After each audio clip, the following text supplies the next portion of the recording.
नमस्कार विद्यार्थी मित्रांनो. माझं नाव अक्षय बाळकृष्ण पारधी. मी जिल्हा परिषद शाळा डाहे, तालुका वाडा, जिल्हा पालघर येथे पदवीधर शिक्षक म्हणून कार्यरत आहे. आणि आज आपण इयत्ता 9वीचा चौथा आपला पाठ आहे आर्थिक विकास, याच्याबद्दल आपण माहिती जाणून घेणार आहोत. तर या घटकाबद्दल माहिती जाणून घेण्याआधी आर्थिक विकास या घटकाच्या नावामध्येच आपण आर्थिक हा शब्द प्रामुख्याने त्याच्यावर भर देऊया. आणि या घटकामध्ये आपण बघतोय भारताच्या आर्थिक धोरणाचा अभ्यास आपण या प्रकरणात करणार आहोत. मिश्र अर्थव्यवस्था स्वीकार, पंचवार्षिक योजना, त्याचे यशापयश, बँकांचे राष्ट्रीयकरण, 20 कलमी कार्यक्रम, गिरणी कामगारांचा संप आणि 1991चे आर्थिक धोरण याचा विशेषत्वाने आपण अभ्यास करणार आहोत.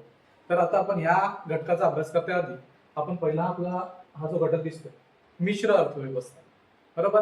भारत नुकताच स्वतंत्र झाला होता 1947 साली आणि आपल्याकडे बऱ्याचशा अडचणी होत्या. आपण भूकमारीने मरत होतो, आपल्याकडे अन्नधान्याचा तुटवडा होता, बऱ्याचशा आरोग्यविषयक समस्या सुद्धा होत होत्या. युद्धजन्य परिस्थितीने आपण तोंड दिलं होतं. नुकतीच फाळणी झाली होती. म्हणजे असंख्य अडचणींसाठी अडचणींना आपण तोंड देत होतो. आणि अचानक काय झालं, देश स्वतंत्र झाला, नवी जबाबदारी आपल्यावर पडली. आता देश चालवायचा म्हटल्यावर आपल्याकडे आर्थिक व्यवस्था असायलाच हवी. नुसती सत्ता असून चालत नाही. कारण कुठलंही राज्य असो ते अर्थव्यवस्थेशिवाय त्याला पूर्णत्व येत नाही. त्याच्यामुळे भारतापुढे एक मोठा पेच प्रसंग उभा राहिला की आता आपण काय करायचं नक्की. आपल्याकडे 3 पर्याय होते: समाजवादी अर्थव्यवस्था स्वीकारायची, मिश्र अर्थव्यवस्था स्वीकारायची की खाजगी अर्थव्यवस्था स्वीकारायची, हे आपल्याकडे पर्याय होते. त्याच्यामुळे काय झालं, पंडित नेहरूंच्या अध्यक्षतेखाली त्यांनी तेव्हा सुरुवातीला ठरवलं की बऱ्याचशा अर्थव्यवस्थेचा अभ्यास केल्यानंतर त्यांनी प्रामुख्याने आपण मिश्र अर्थव्यवस्थेचा स्वीकार करूया अशा ठरावावर सगळ्यांचं एकमत झालं. आता मिश्र अर्थव्यवस्था म्हणजे काय? मिश्र अर्थव्यवस्थेचा अर्थ आहे की याच्यामध्ये खाजगी भांडवलदारांचा तेवढाच समावेश आहे, तेवढाच सरकारी भांडवलाचा सुद्धा तेवढाच समावेश आहे. म्हणजे पूर्णतः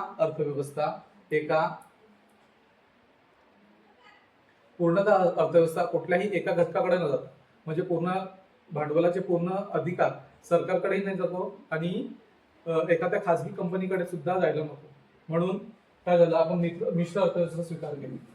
आता मिश्र अर्थव्यवस्थेमध्ये आपण बघतोय भारताला स्वातंत्र्य मिळण्यापूर्वी आपण कोणत्या प्रकारच्या अर्थव्यवस्था स्वीकार करायचा याविषयी विचारमंथन चालू होते. प्रधानमंत्री पंडित नेहरू यांनी कोणताही टोकाचा मार्ग स्वीकारण्याऐवजी मध्यम मार्गाचा अवलंब केला. मी इथे पुन्हा ह्या शब्दावर भर देईन, मध्यम मार्गाचा अवलंब केला. म्हणजे खाजगीही नाही आणि पूर्ण सार्वजनिकही नाही, मध्यम मार्गाचा अवलंब केला आणि मिश्र अर्थव्यवस्था स्वीकार केला. याच्यामध्ये काही देशांमध्ये समाजवादी अर्थव्यवस्था होती. प्रत्येक अर्थव्यवस्थेचे काही फायदे आणि तोटे असतात. आता समाजवादी अर्थव्यवस्था म्हणजे आता आपल्याकडे आपल्या बाजूचे देश आहेत, चीन किंवा कोरिया सारखे हे देश, हे काय यांच्याकडे समाजवादी अर्थव्यवस्था होती सुरुवातीला. किंवा रशिया पण आपण बघतो. आणि रशियाने समाजवादी अर्थव्यवस्था स्वीकार केल्यानंतर रशियाला त्याचा कशा प्रकारे तोटे झाले किंवा रशियाचे कशा प्रकारे बऱ्याचशा देशांमध्ये विभाजन झालं, बरेचसे तुकडे झाले रशियाच्या या गोष्टीमुळे. कारण त्यांची जी योजना त्यांना ती पूर्णत्वास नेता आली नाही किंवा त्यांना कुठेतरी त्या गोष्टीमध्ये अपयश आलं. तर समाजवादी अर्थव्यवस्था म्हणजे काय? आता समजा आपण चायनाचा विचार केला, पूर्वीच्या चायनाचा विचार केला, तर इथे कसं होतं की समजा तुम्ही एखादा साबण वापरताय, बरोबर. जसं आता आपल्याला वापरायचं आहे, आता आपण समजा भारताचा विचार केला तर भारतामध्ये आपण दैनंदिन जीवनामध्ये अंघोळीचे साबण आता भरपूर वापरतो. कोणी लक्स वापरतो, कोणी लाईफबॉय, कोणी डेटॉल, बरोबर. या प्रकारे अजून भरपूर जे काही साबण आहे ते आपण वापरतो. पण इथे जर सरकारने अशी एखादी मक्तेदारी केली की सरकार जो साबण वापरेल तोच, बरोबर. सरकारने समजा तुम्हाला सांगितलं की तुम्हाला आम्ही ठराविक जर निवडून दिलेला जो साबण आहे तोच तुम्ही घ्यायचा, त्याच्या व्यतिरिक्त दुसरा कुठलाही साबण तुम्ही वापरायचा नाही, अशी समजा सरकारने समजा त्याच्यामध्ये त्या मक्तेदारी सुरुवात केली, तर काय होईल, अशाने काय होणार, परकीय गुंतवणूकदार ज्या विदेशातल्या कंपन्या आहेत त्या आपल्याकडे गुंतवणूक करणार नाही. आणि लोकांना समजा एखाद्याला जरी वाटलं की मला बाबा हे वेगळं काहीतरी करायचं, तर सरकार जे सांगेल तेच साबण त्याला वापरायचं नाही, त्याच्या व्यक्ती स्वतःला सुद्धा गरजा येते. तर अशाच प्रकारे काय त्याचे भरपूर फायदे आणि तोटे असतात. भांडवलशाही अर्थव्यवस्थेत उत्पादनाची साधने ही खाजगी मालकीची असतात.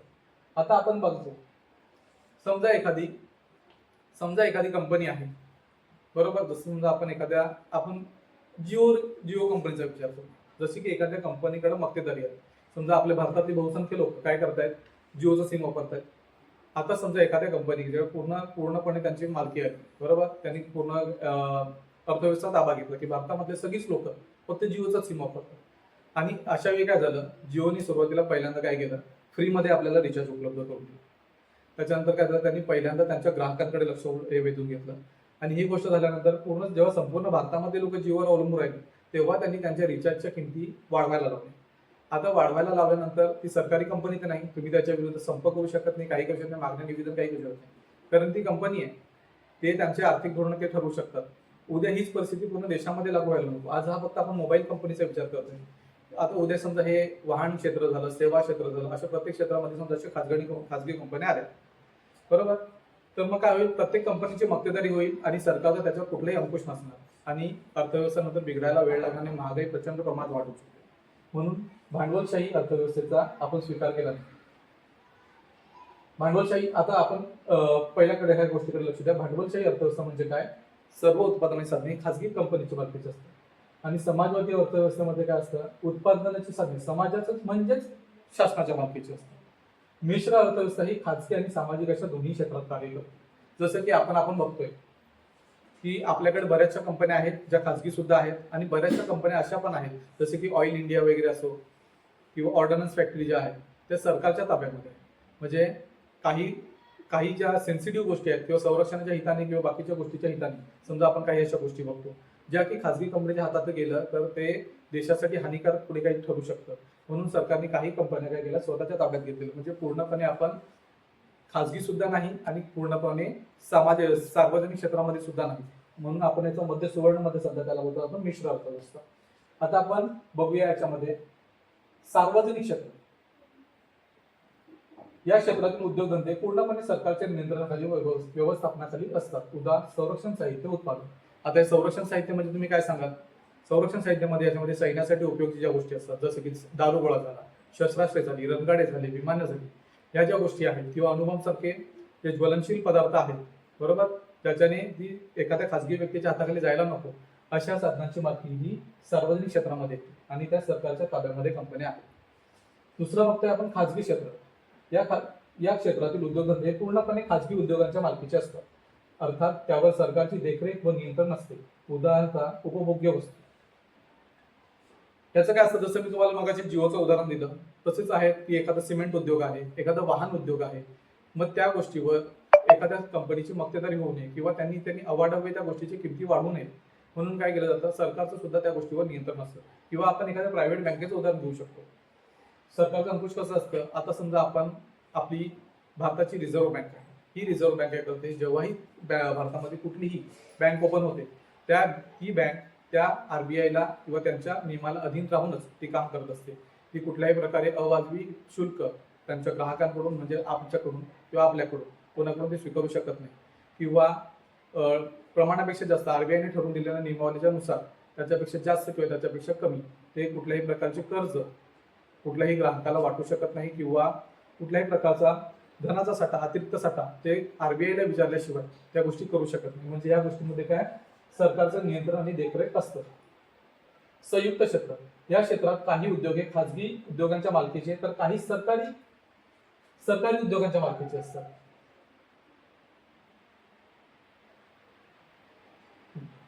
मिश्र अर्थव्यवस्था सुरळीत चालण्यासाठी खाजगी आणि सार्वजनिक क्षेत्र याच्यात सुसंवाद असणे गरजेचे असते. या अर्थव्यवस्थेचे एकच उद्दिष्ट आहे, ते म्हणजे अधिकाधिक उत्पादन आणि मोठ्या प्रमाणावर लोकसहभाग. या अर्थव्यवस्थेत भांडवलशाही व समाजवादी अर्थव्यवस्थेतील चांगले गुण एकत्र आणण्याचा प्रयत्न केला. नफ्याची प्रेरणा, उपक्रमशीलता, नियम पालन, कालबद्ध नियोजन इत्यादी गोष्टी मिश्र अर्थव्यवस्थेमध्ये दुर्लक्षून चालत नाही. म्हणजे काय, मिश्र अर्थव्यवस्था जरी असली तरी पण आपण कुठलीही अर्थव्यवस्था जरी चालली तरी त्याच्यामध्ये तोटा स्वीकारून आपण कुठलीही अर्थव्यवस्था चालू शकत नाही, बरोबर.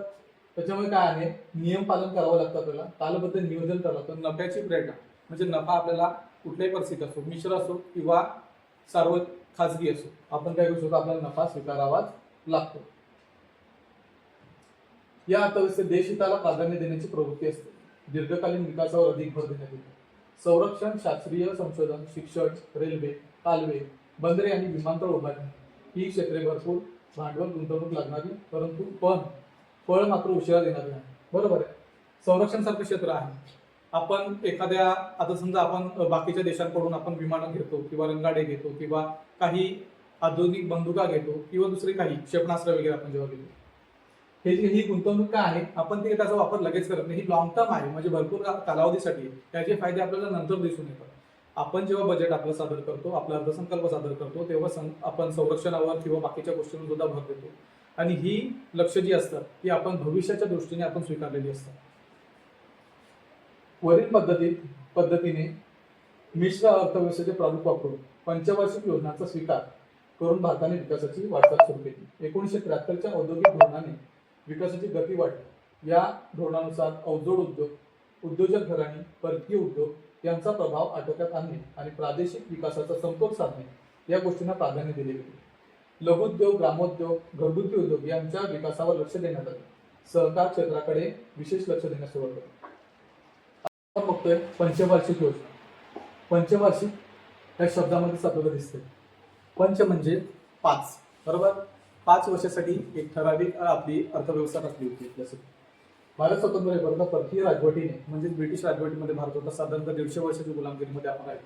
या सर्व राजवटीमध्ये आपले जे उद्योगधंदे होते मूळतः जे भारतीय कारागीर चालवत होते, म्हणजे जे काय असतील गृह उद्योग असतील किंवा हातमाग असतील किंवा जे सुवर्ण बनवणारे कारागीर असतील किंवा रत्न, मसाले ह्यासारख्या गोष्टी ज्या असतील, हे जे बनवणारे लोक होते. कापड उद्योगावर प्रामुख्याने आपल्या भारतामध्ये भर होता आणि ते कापड उद्योग जेव्हा ब्रिटिशांची राजवट चालू झाली या राजवटीमध्ये कापड उद्योगाचा जवळपास कणा मोडलेला होता.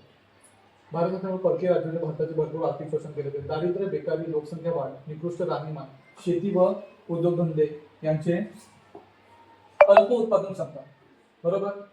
जेव्हा आपले उद्योगधंदे जेव्हा पूर्णपणे नष्ट झाले होते तेव्हा काय झालं होतं, आपल्याकडे दारिद्र्याचं प्रमाण भरपूर वाढलं होतं. जे कारागीर जे आपले किंवा भारत जेव्हा सर्वगुण संपन्न बोलायचं किंवा सोन्याचा धूर निघत होता असं काही भारताचं वर्णन केलं होतं. या भारतामधून नंतर तो अचानक दारिद्र्यामध्ये गेला. बरेचसे लोक होते ते बेरोजगार व्हायला लागले. आणि काय झालं, आपल्याकडे वेगवेगळे प्रकारचे कर लावले, लोकांचं आर्थिक प्रमाण शोषण केलं होतं. जमिनी जवळपास बऱ्याचशा लोकांकडून गेल्या होत्या आणि ज्याही काही जमिनी होत्या त्याच्यामध्ये जे नैसर्गिक आपत्ती असतील, पूर असेल किंवा दुष्काळ असतील यासारख्या गोष्टींमुळे काय झालं होतं, आपल्या शेतीमधलं उत्पादन हवं तसं आपल्याला मिळत नव्हतं. मग या सगळ्या गोष्टी समस्यांवर मात करण्यासाठी आपण काय केलं होतं, पंचवार्षिक योजनांचा आपण अवलंब केला. उद्योगधंद्यांची अल्प उत्पादन क्षमता तसेच ज्ञान, विज्ञान आणि तंत्रज्ञान या संबंधीचे मागासलेपण अशा बिकट समस्या देशासमोर होत्या. त्या सोडवण्यासाठी नियोजनाची गरज होती. आता हे नियोजन कसं करायचं, एका वर्षात तर आपण हे करू शकत नाही. म्हणून एखादी गोष्ट आपल्याला एखादं घर बांधायचं, बरोबर. आपल्याला घर बांधण्यासाठी कोणीतरी 5 लाख रुपये दिले किंवा तुला हे घर बांधायचं, मग आपण काय करणार, आपण पहिल्यांदा पाया बांधणार, सामग्री गोळा करणार, नंतर हळूहळू त्याच्या भिंती उभ्या करणार, नंतर त्याला छत उभं करणार, नंतर त्याला रंगरंगोटी, विद्युत रोषणाई वगैरे ह्या सगळ्या गोष्टी आपण करणार, बरोबर. या गोष्टीमध्ये साधारणतः वर्ष 1.5 वर्षाचा कालावधी जातो. मग इथे पूर्ण आपली देशाची अर्थव्यवस्था उभी करायची आणि ती एका दिवसामध्ये होणं शक्य नव्हतं. म्हणून काय केलं तर आपण 5 वर्षाची अर्थव्यवस्था म्हणजे त्याला पंचवार्षिक योजना बोलतो, त्या योजनाचा आपण अवलंब केला. 1950 मध्ये भारत सरकारने नियोजन मंडळाची स्थापना केली होती. प्रधानमंत्री जवाहरलाल नेहरू या मंडळाचे अध्यक्ष होते. या मंडळाने कृषी आणि ग्रामीण विकास, संतुलित उद्योगीकरण, किमान जीवनमानाची तरतूद, लोकशाहीची सुसंगत असा आर्थिक विकास, नियोजनाची आखणी, अंमलबजावणी यामध्ये लोकांचा सहभाग आणि व्यक्तींचा विकास करणारी 5 वर्षाची योजना तयार केली. ही योजना म्हणजेच पंचवार्षिक योजना होती. आता नियोजनाचे मुख्य तत्व काय होते, एखाद्या देशातील साधन सामग्रीचे प्रमाणशीर वाटप, तेथील मनुष्यबळाचा योग्य वापर, त्या देशातील जनतेच्या गरजा भागवण्यासाठी झाला पाहिजे. हे नियोजनाचे सर्वात सामान्य तत्व आहे. म्हणजे आपला देश जो आहे तो बाकीच्या सर्व खनिज साधनांच्या याच्यामध्ये मुबलक प्रमाणात आपल्याकडे सापडतात आणि आपण समृद्ध आहोत या बाबतीत. फक्त आपल्याकडं खनिज तेलाची साठी तेवढी नाही, पण आपण दगडी कोळसा किंवा इतर जी खनिज आहेत त्यांच्या बाबतीत समृद्ध आहोत. पण एवढ्या मोठ्या लोकसंख्येपर्यंत समजा ह्या सर्व खनिज साधनांसाठी इकडे तिकडे विखुरलेली आहेत, कुठल्याही एका ठराविक जागी नाहीत किंवा सगळीकडे सापडत नाही. मग ती समजा आपल्या महाराष्ट्रातला आपण जर विचार केला तर आपल्याकडे चंद्रपूर, गडचिरोली यासारख्या क्षेत्रामध्ये आपल्याला दगडी कोळशासाठी, पण बागेच्या क्षेत्रामध्ये ते सापडत नाही. मग त्याचा फायदा फक्त त्याच लोकांनी घ्यावा का, तर नाही. त्याचा फायदा संपूर्ण लोकांसाठी झाला पाहिजे, संपूर्ण महाराष्ट्रासाठी केला पाहिजे. आता आपल्याला समजा भारताचा विचार केला तर झारखंड, बिहार, बरोबर, जे आधी याच्यामध्ये होतं, इकडे कोळशाचे साठे भरपूर प्रमाणात, तांब्याचे साठे राजस्थानमध्ये. मग फक्त राजस्थानच्या लोकांनी तांबे वापरायचं का, किंवा कोळसा फक्त झारखंडच्या लोकांनी वापरायचं का, भारतातल्या इतरही लोकांना त्याचा फायदा व्हावा म्हणून काय केलं होतं, आपण मनुष्यबळाचा योग्य वापर देशातील जनतेच्या गरजा भागवण्यासाठी झाला पाहिजे. हे सर्वसामान्य तत्व वापरून आपण पंचवार्षिक योजनाचा अवलंब केला. आता हे योजनांचे उद्दिष्ट काय आहे हे आपण बघूया. भारताच्या आर्थिक नियोजनाची सर्वसाधारणपणे उद्दिष्टे पुढील प्रमाणे. पहिलं तर आहे,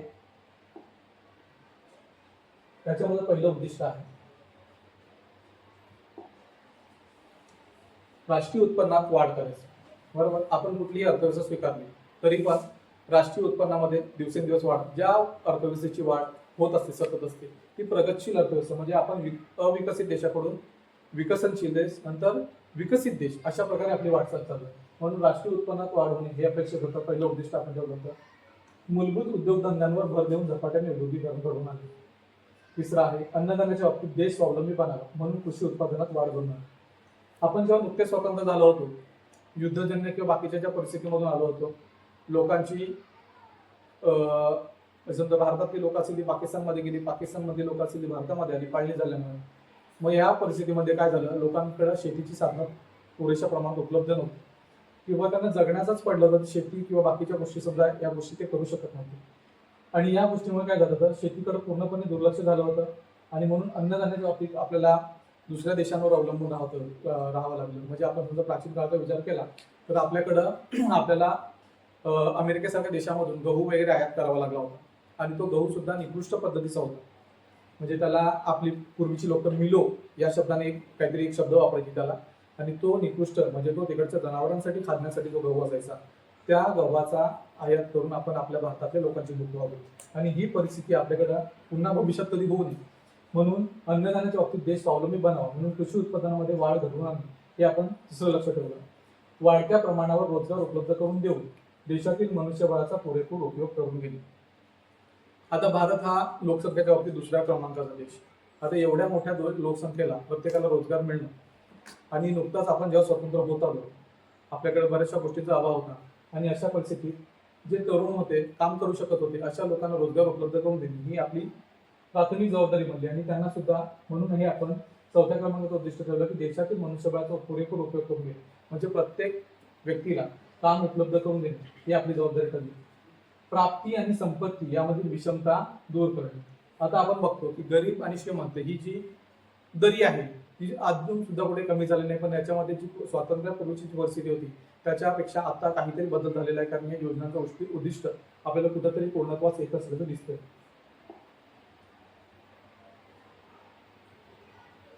वस्तूंच्या किमती स्थिर पातळीवर ठेवणे. वस्तूंच्या किमती स्थिर पातळीवर ठेवणे. वस्तूंच्या त्याच्यानंतर कुटुंब नियोजन करून वाढत्या लोकसंख्येला आळा घालणे. आता त्याच्यामध्ये सुरुवातीला हा महत्वाचा मुद्दा होता की आपल्याकडे अन्नधान्याच्या बाबतीत भरपूर तुटवडा होता, आरोग्याच्या सोयी नव्हत्या, त्याच्यामुळे उपचारासाठी बरीचशी लोक जात होती. मग सरकारने यासाठी काही एक उद्दिष्ट ठेवलं की कुटुंब नियोजन करून वाढत्या लोकसंख्येला आळा घालणे. म्हणजे जसं की आता आपण तेव्हा बोलत होतो हम दो हमारे दो, असं तेव्हा एक उद्दिष्ट ठरवलं होतं किंवा म्हणजे दोन एका जोडप्यामध्ये त्यांची दोनच अपत्य असावी, म्हणजे निदान भविष्यामध्ये लोकसंख्येला काही प्रमाणात आळा बसू शकतो. दारिद्र्य निवारण करून राहणीमान उंचावणे. दारिद्र्य निर्मूलन करून काय करणं, जीवनमानाचा दर्जा उंचावणे. सामाजिक सेवांचा विकास करणे, आर्थिक क्षेत्र स्वावलंबी करणे. आणि हे सगळं करत असताना आपण ही उद्दिष्ट साधारणतः पहिल्या पंचवार्षिक योजना ते आपण अशा प्रकारे की 9 पंचवार्षिक योजना आपण आणल्या होत्या आणि या सर्व योजनांमध्येही आपल्याला 10 उद्दिष्ट प्राप्त करायची होती. त्याच्यामध्ये आपण पुढच्या पाठामध्ये आपण सविस्तरप्रमाणे पहिल्या पंचवार्षिक योजना ते 9वी पंचवार्षिक योजना पर्यंत आपण याचा पुढच्या पाठामध्ये अभ्यास करणार आणि आपण याचा थांबतो. धन्यवाद. नमस्कार विद्यार्थी मित्रांनो, माझं नाव राजश्री पाटील. मी जिल्हा परिषद उच्च प्राथमिक व माध्यमिक शाळा डाहे येथील पदवीधर शिक्षिका. आज आपण इयत्ता 9वीच्या आर्थिक विकास या पाठामध्ये पंचवार्षिक योजनांबद्दल जाणून घेणार आहोत. मागील व्हिडिओमध्ये माझे सहकारी अक्षय पारधी यांनी पाठाची प्रस्तावना, मिश्र अर्थव्यवस्थेचा स्वीकार आणि नियोजनाची उद्दिष्टे याबद्दल तुम्हाला सांगितले आहे. आज आपण भारतीय अर्थव्यवस्थेतल्या पंचवार्षिक योजनांबद्दल सविस्तर माहिती जाणून घेऊ. सर्वप्रथम पहिली पंचवार्षिक योजना लक्षात ठेवण्याचा सराव म्हणजे 1951 ते 1956 हा कालावधी आहे पहिल्या पंचवार्षिक योजने. या योजनेमध्ये भारताला स्वातंत्र्य मिळून काही वर्षच झालेली आहेत आणि पूर्णत्वाने स्वावलंबी बनण्यासाठी, लोकसंख्येला अन्नधान्य पुरवण्यासाठी या योजनेमध्ये भर देण्यात आलेला दिसून येतो.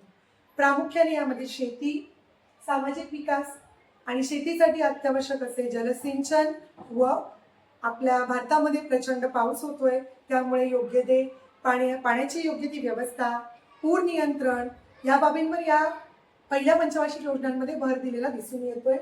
त्याचप्रमाणे ऊर्जा साधने, ग्रामीण व छोटे उद्योग, मोठे उद्योग व खनिजे, वाहतूक व दळणवळण सोयी, शिक्षण, आरोग्य यावर खर्च करण्यात आलेला आहे. पहिल्या पंचवार्षिक योजनेचे हे काही ठळक मुद्दे आहेत. ज्या सगळ्या मूलभूत गरजा आहेत त्या पुरवण्यामध्ये पहिल्या पंचवार्षिक योजनेमध्ये भर दिलेला दिसून येतो. आणि आपण असं म्हणू शकतो की पहिली पंचवार्षिक योजना ही नियोजनबद्ध आर्थिक विकासाची पायाभरणी करणारी ठरली. त्यानंतर लगेच पुढच्या 1956 पासून ते 1961 पर्यंत आपली दुसरी पंचवार्षिक योजना भारतामध्ये राबवण्यात आलेली आहे. या योजनेत औद्योगिकीकरणाचे महत्वाकांक्षी उद्दिष्ट साध्य करायचे होते. बघा, आपण पाहिलं की पहिल्या पंचवार्षिक योजनेमध्ये शेतीवर जास्त भर दिलेला आहे, सिंचन असेल तर त्यासाठी आता शेतीवर भर देऊन झालायच, परंतु आपल्याकडे आता वाढत्या लोकसंख्येसाठी रोजगार उपलब्ध करायचे आहेत. त्यामुळे छोटे मोठे उद्योग आणि त्यातून आपण औद्योगिकीकरणाकडे वाटचाल करतोय. त्यामुळे दुसऱ्या पंचवार्षिक योजनेमध्ये महत्वाचा भर दिलेला आहे तो म्हणजे उद्योगधंदे, कारखाने, औद्योगिकीकरण. तर याचं सगळ्यात महत्वाचं उदाहरण आणि नेहमी विचारला जाणारा प्रश्न ते म्हणजे पोलाद कारखाने जे आहेत, दुर्गापूर, भिलाई आणि राऊरकेला हे 3 या ठिकाणी पोलादाचे कारखाने. त्यानंतर सेंद्रिय येथील रासायनिक खतांचा कारखाना. शेतीकडे लक्ष देतच होतो त्यामुळे खतांची निर्मिती सुद्धा अत्यावश्यक होती. चित्तरंजन येथील रेल्वे इंजिनाचा कारखाना. आपल्या लोकसंख्या वाढीमुळे वाहतुकीच्या सोयी सुद्धा वाढत होत्या, त्यामुळे रस्त्यांची निर्मिती, रेल्वे गाड्या, लोहमार्ग यावरती सुद्धा इथे भर दिलेला आहे. पेरांबूरचा आगगाडीच्या डब्यांचा कारखाना, विशाखापट्टणमचा जहाज बांधणीचा कारखाना इत्यादी प्रचंड व अवजड उद्योगधंद्यांचे कारखाने सार्वजनिक क्षेत्रात उभारण्यात आले. त्यामुळे निश्चितच आपण सांगू शकतो की दुसऱ्या पंचवार्षिक योजनेने जे काही निधी उपलब्ध करून दिलेला आहे त्यामुळे भारतामध्ये रोजगाराच्या प्रचंड संधी निर्माण झाल्या आणि या योजनेमुळे आपण आपल्या राष्ट्रीय उत्पन्नात निश्चितच वाढ करू शकू. त्यानंतर पुढे जाण्याआधी आपल्याला पुस्तकातच भिलाई पोलाद कारखान्याचं छान चित्र दाखवलेलं आहे आणि यामध्ये प्रचंड लोकसंख्या सुद्धा खाली दिसते. म्हणजेच आपल्याला कल्पना येते की यामध्ये मोठ्या प्रमाणात रोजगाराच्या संधी उपलब्ध झाल्या होत्या. त्यानंतर आपण वळतोय तिसऱ्या पंचवार्षिक योजनेकडे. तिसरी पंचवार्षिक योजना साल आहे 1961 ते 1966. या योजनेत पहिल्या योजनेत कृषी विकासाकडे, शेतीकडे भर दिला, दुसऱ्या योजनेत उद्योगधंद्यांकडे भर दिला. आता दोघांचा समन्वय साधणे, संतुलन साधणे हे मुख्य उद्दिष्ट तिसऱ्या पंचवार्षिक योजनेमध्ये आहे. या योजनेत उद्योग व कृषी विकासाचे संतुलन साध्य करायचे होते. दर साल राष्ट्रीय उत्पन्नात वाढ घडवून आणणे. तिसऱ्या पंचवार्षिक योजनेमध्ये पहिल्या पंचवार्षिक योजनेमध्ये आपण बघितलं शेतीला भर दिलाय, दुसऱ्या पंचवार्षिक योजनेमध्ये उद्योगधंदे, कारखान्यांवर भर दिलाय. त्यामुळे तिसऱ्या पंचवार्षिक योजनेमध्ये या दोघांचा समन्वय साधणे, संतुलन साधणे हे मुख्य उद्दिष्ट तिसऱ्या पंचवार्षिक योजनेचं आपल्याला सांगता येतंय. 1961 ते 1966 या कालावधीमध्ये तिसरी पंचवार्षिक योजना राबवलेली आहे. दर साल राष्ट्रीय उत्पन्नात वाढ घडवून आणणे, अवजड उद्योग, वाहतूक व खनिज उद्योग विकास, त्याचबरोबर विषमतेचे निर्मूलन आणि रोजगार संधींचा विस्तार हे प्रमुख उद्देश, प्रमुख हेतू या तिसऱ्या पंचवार्षिक योजनेचे आहे. तिसऱ्या पंचवार्षिक योजनेनंतर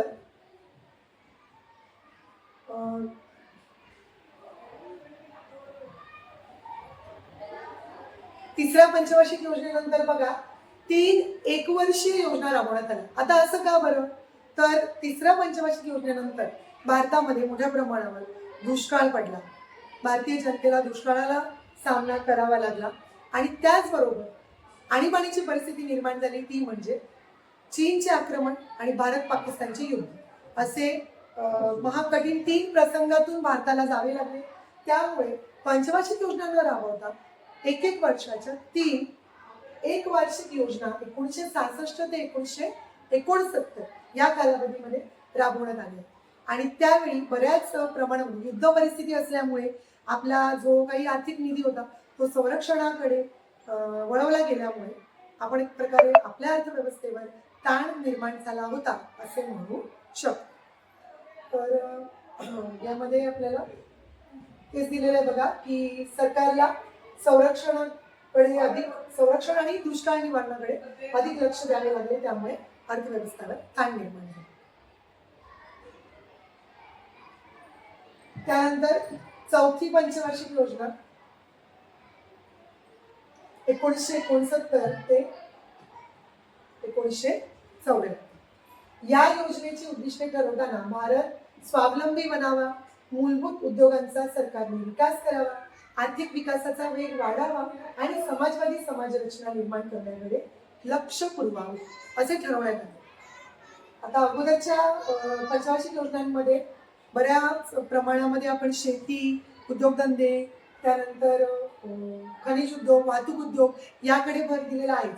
परंतु या सगळ्या गोष्टी बघतानाच आपल्याकडे राष्ट्रीय एकात्मता निर्माण व्हावी, विकासाचा वेग जो आहे तो वाढला पाहिजे, त्याचबरोबर समाजरचना समाजवादी झाली पाहिजे. या सगळ्या गोष्टी, हे मूलभूत पैलू याकडे लक्ष पुरवण्यासाठी आपण चौथ्या पंचवार्षिक योजनेमध्ये भर दिलेला आहे. परंतु 1971 साली भारत बांगलादेश चे जे युद्ध झालेले आहे त्यामुळे आपण म्हणू शकतो की चौथी पंचवार्षिक योजना ही पाहिजे तितकी यशस्वी झालेली नाही. पुन्हा एकदा युद्ध परिस्थिती असल्यामुळे बराचसा अर्थव्यवस्थेवरती ताण निर्माण झाला होता. आणि याच दरम्यान या चौथ्या पंचवार्षिक योजनामध्ये महत्वाचा मुद्दा आहे तो म्हणजे 14 प्रमुख बँकांचे राष्ट्रीयकरण करण्यात आले.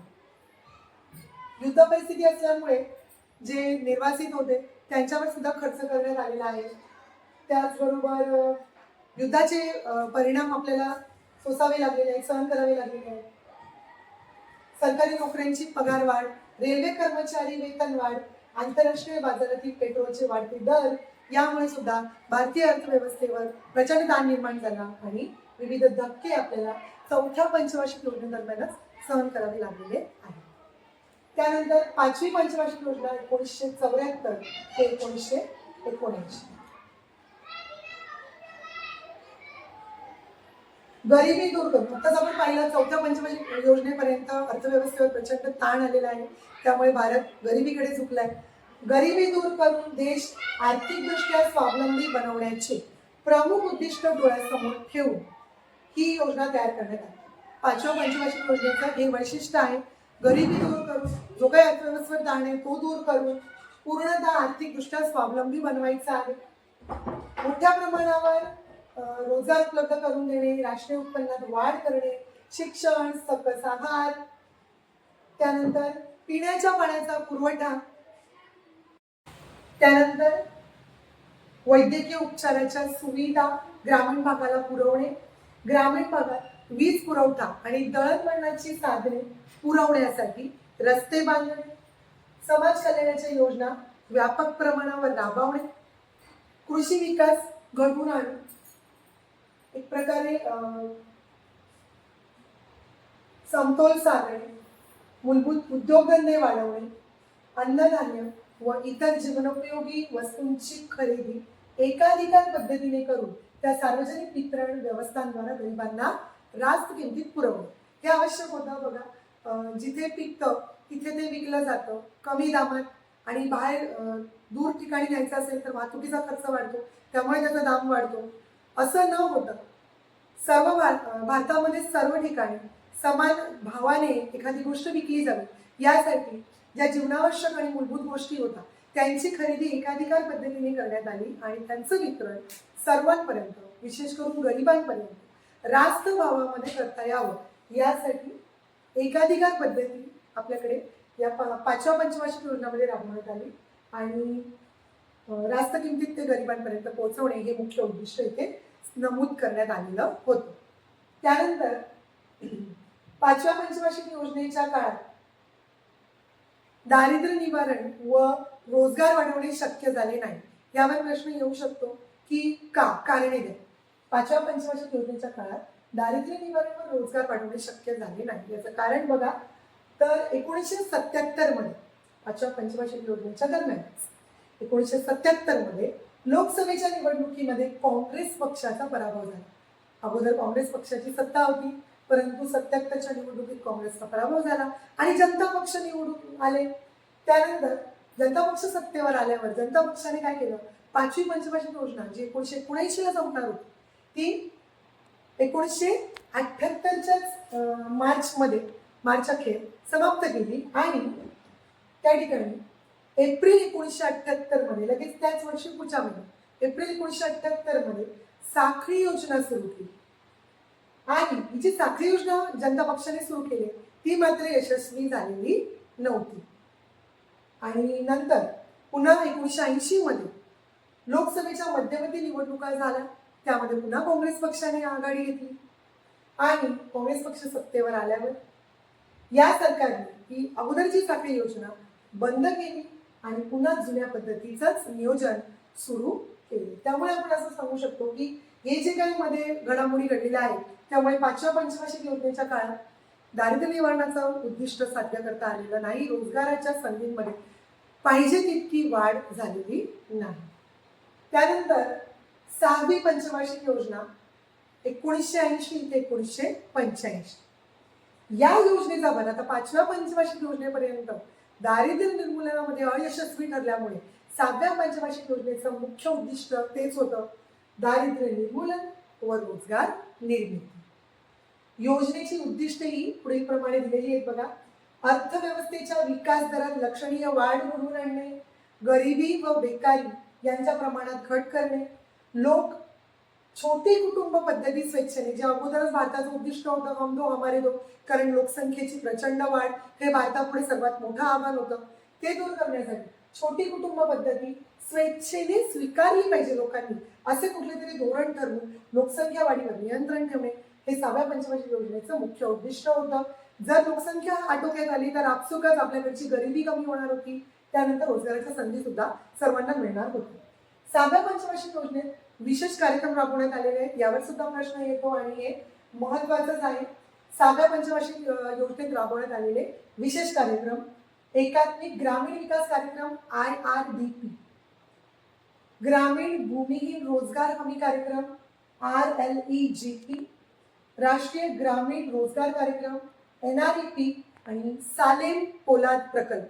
भारत हा कोळसा उद्योगामध्ये अग्रेसर देश आहेच, त्यामुळे पोलाद प्रकल्प, आपल्याकडे लोखंडाचे साठे सुद्धा आहेत, त्यामुळे पोलाद प्रकल्पावरती सुद्धा भर देण्यात आलेला आहे. हे सहाव्या पंचवार्षिक योजनेचे काही विशेष मुद्दे. त्यानंतर सातवी पंचवार्षिक योजना 1985 ते 1990, 1985 ते 1990 सातवी पंचवार्षिक योजना. या योजनेचा भर कशावर होता?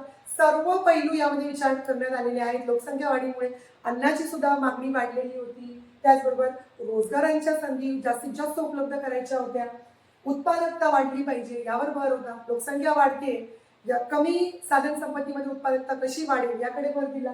विकास, आधुनिकीकरण, आत्मनिर्भरता, सामाजिक न्याय यावर भर देणे, उत्पादनाच्या तंत्रांमध्ये सुधारणा करणे, आपल्याला नवीन नवीन तंत्र शिकणं आणि ती अवगत करणं, ती अवलंबित करणं या गोष्टी गरजेच्या होत्या.